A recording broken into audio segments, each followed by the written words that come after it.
Hello guys, welcome back again. This is about adamslinkmedia.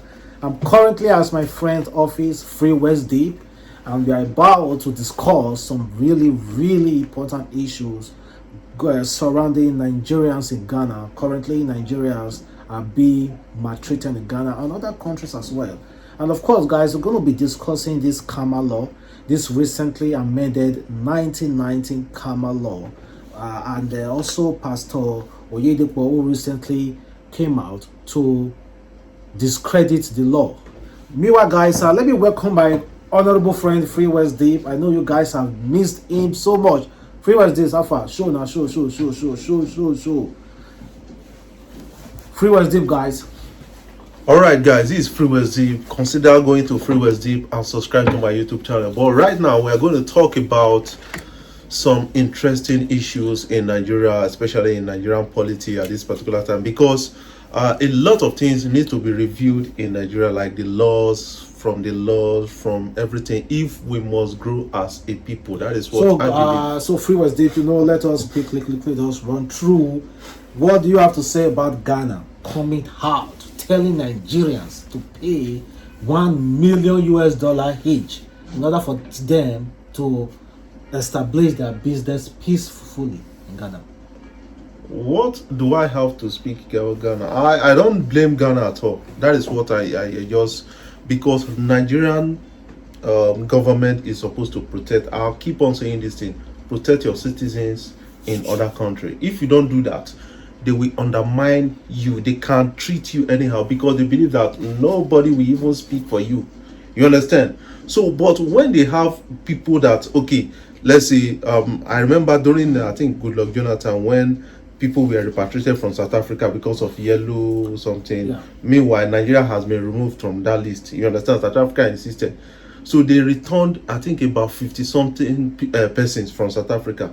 Nigeria returned 100 and something South Africans to South Africa the next day.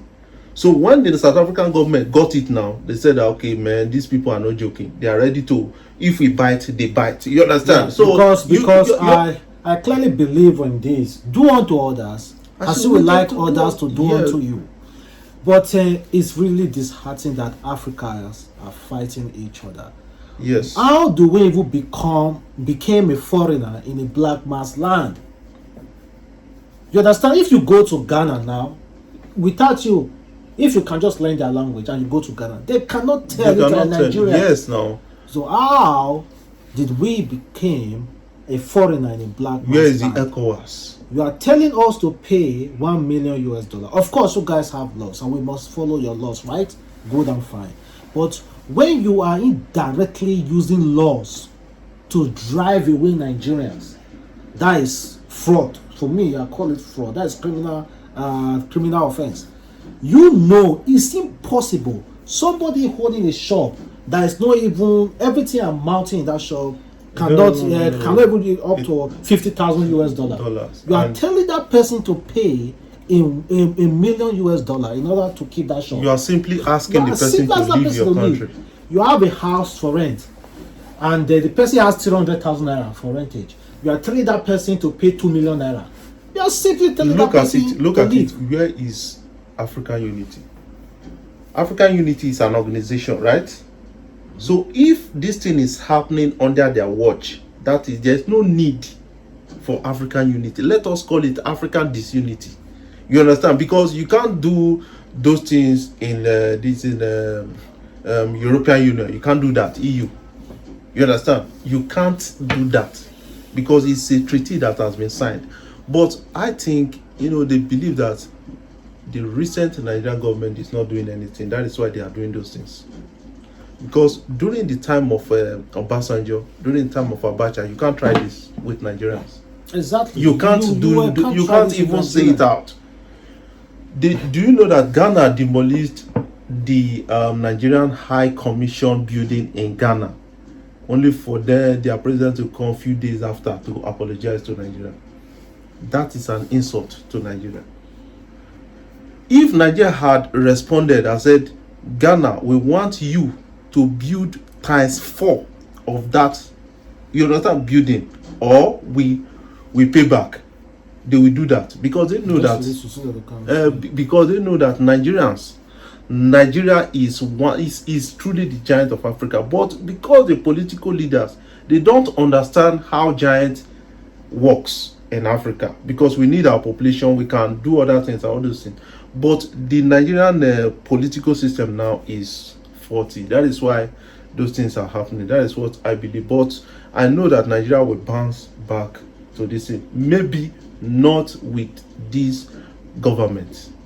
I don't know, but it was really disheartening because they keep treating us in other countries. No, I saw the video. When I saw the, I never thought some place like Ghana. You understand?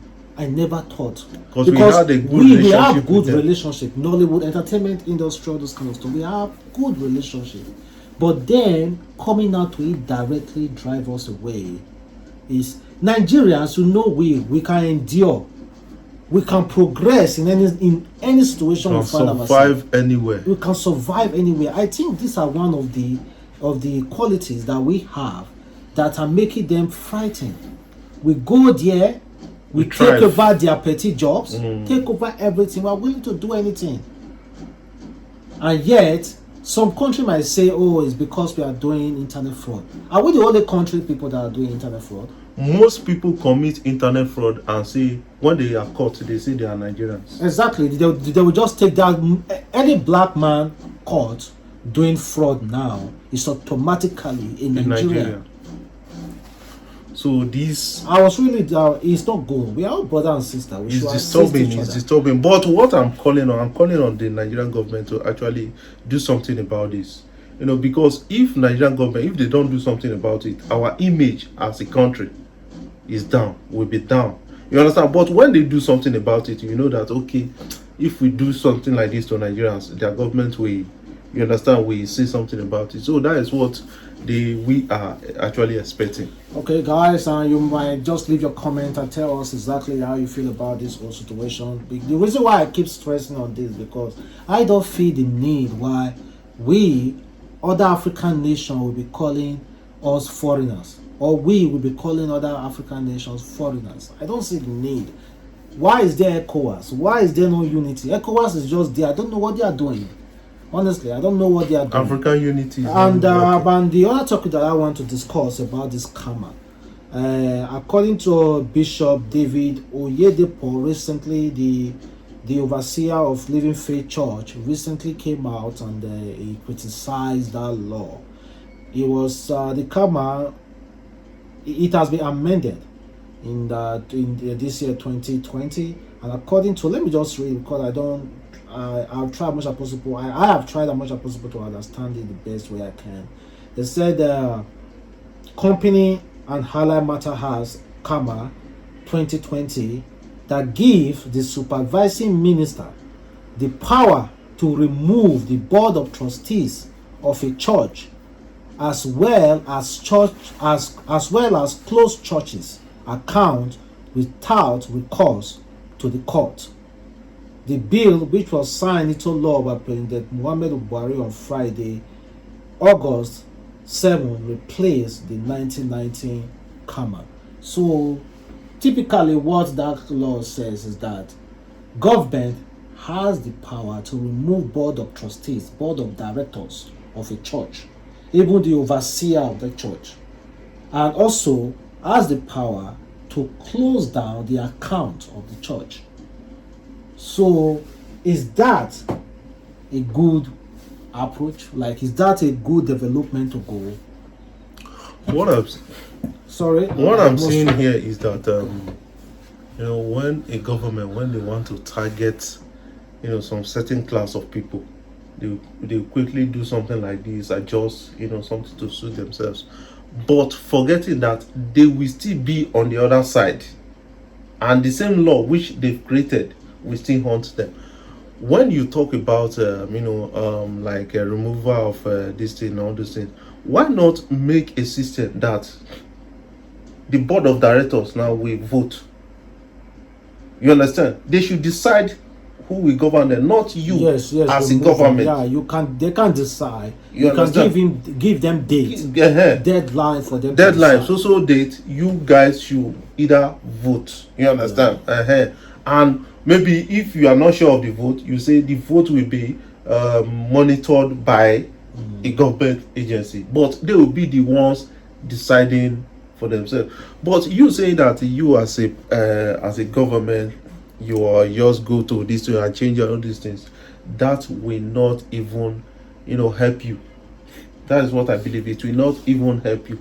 Anybody that, most people, like when you read through the constitution, especially those constitution, you understand that most people, they drafted this constitution out of their own selfish interests, without putting any other person's interest at heart.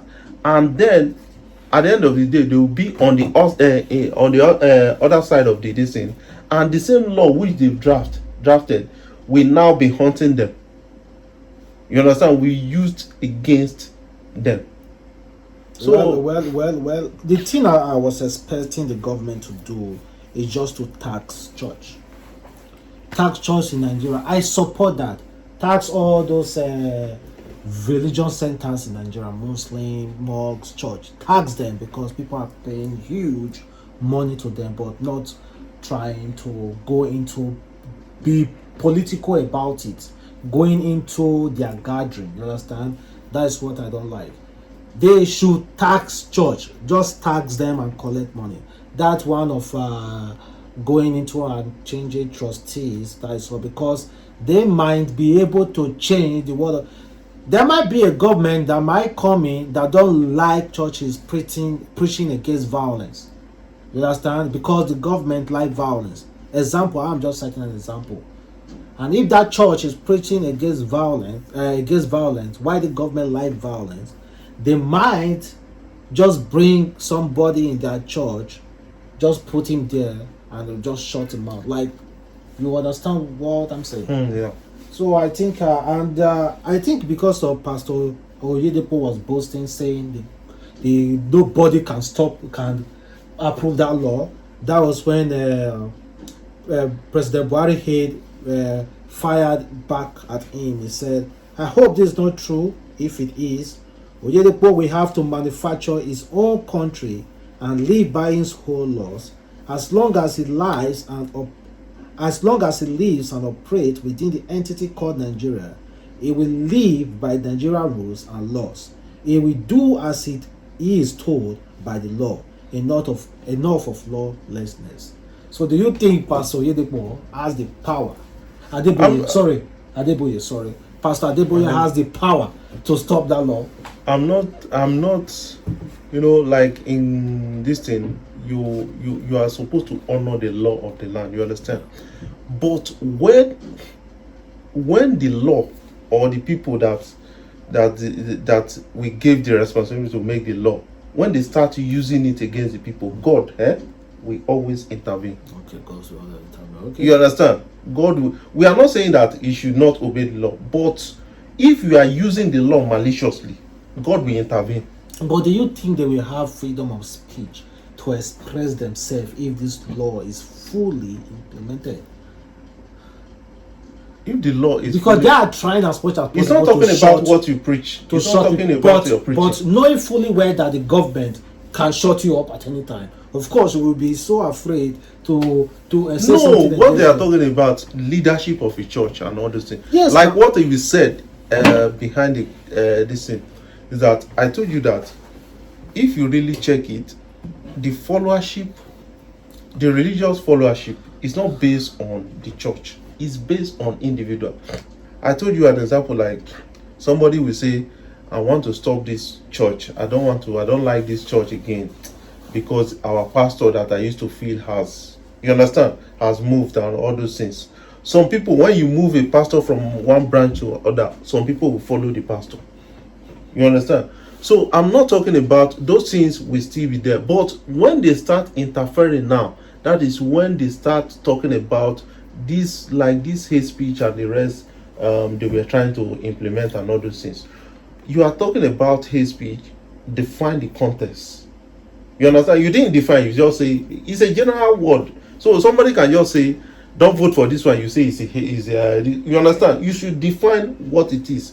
So when you start going into all those ones, that is when you are trying to shut up not only the church, everybody. Well, I think we're going to But what I believe is that God will always intervene. If the law is meant to actually pursue personal interests, God will always intervene, and people will be surprised. Okay, no problem. So, Pastor Adeboye just have only God to look up to. Like, there's nothing else. So, guys, you already know it's a boy again, Adamslink, and this is my guy Free was Deep. And thank you very much for coming here again. Try as much as possible to follow him, and make sure you do the needful by liking, commenting, sharing, and doing the needful, guys. You already know. So, thanks for watching, and bye. And I hope